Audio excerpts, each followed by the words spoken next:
televidentes, estamos transmitiendo del canal PS16. Mi nombre es Micaela Giuliano y mi compañero es... Mi nombre es Ramiro Obrero y hoy abarcaremos el tema de la inflación. Llamamos inflación al aumento generalizado y sostenido de los precios de los bienes y de los servicios, medida en unidad de dinero. Si todos los bienes y servicios aumentan de precio, el dinero se está devalorizando. Cuando hay inflación, todos aumentan, pero no lo harán en la misma proporción, ya que habrá cambios en los precios relativos de los bienes. Es necesario medirla a través del comportamiento de conjuntos amplios de precios de bienes y o servicios. La medición más conocida se hace a través del índice de los precios al consumidor, que mide la evolución de los precios de un conjunto de bienes y servicios.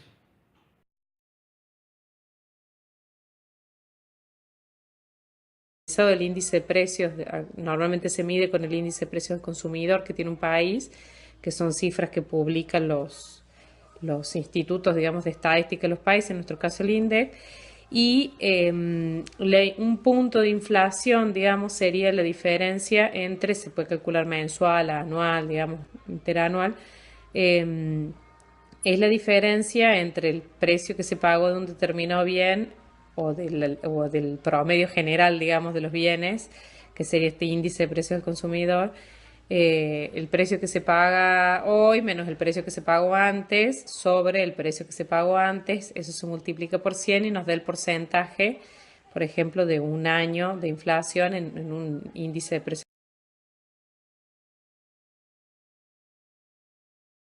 Básicamente la inflación se produce cuando en cualquier orden uno gasta más de lo que le ingresa. Cuando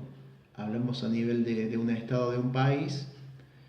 significa que lo que el Estado tiene que poner en divisas para mantener una política estable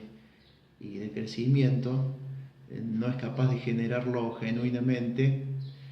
y en la mayoría de los casos, como en nuestro país, lo genera a través de la impresión de dinero que no tiene un respaldo.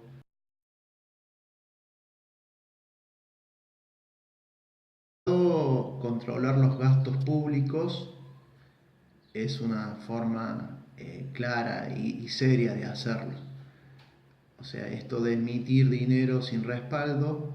implica haber asumido compromisos de pago que si uno no está en condiciones de hacerlo, lo mejor es no asumirlos. Entonces, un ordenamiento de los gastos públicos es un punto importante. Después, por supuesto, la generación genuina de recursos a través de generar alguna riqueza propia del país o la región, venderla, por ejemplo, y a través de eso ingresar divisas. Bueno, hay muchos mecanismos para bajar la inflación relacionados todo con la política económica de un país, con la política monetaria y la política fiscal. Algunos de las cuestiones que ha hecho, de las políticas que ha tomado el nuevo presidente Macri, han sido justamente para eso, para bajar la inflación, como por ejemplo el desaceleramiento del consumo o cuestiones relacionadas con la tasa de interés de los bancos, que por ahí no se ven directamente, pero que hace que no haya tanto dinero circulante y que se guarden un poco más los bancos ese dinero y bueno, y que no exista tanta plata para comprar, digamos, que eso es muchas veces lo que sigue aumentando la inflación.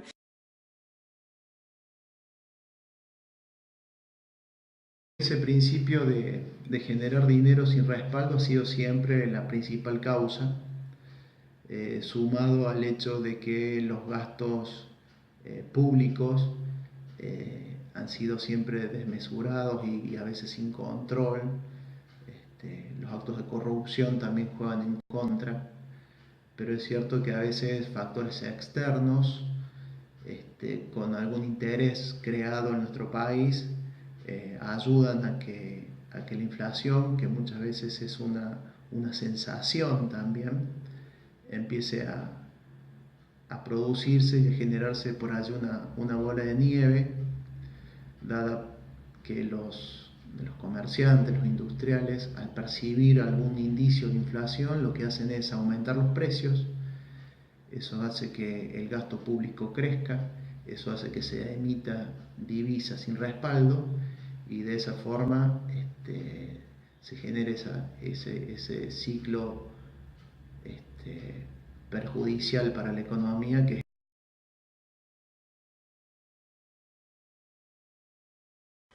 el sistema financiero argentino está, digamos, en un problema financiero grave, pero no solo por cuestiones internas, digamos, argentinas, sino que también relacionado con un problema financiero que vive el mundo, que tuvo su crisis en el año 2008, y eso también, obviamente, que se vio reflejado en nuestro país. Y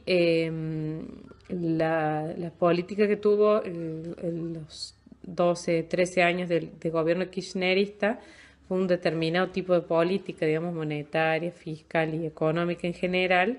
que hizo justamente que hubiera muchos beneficios relacionados con algunas otras cuestiones.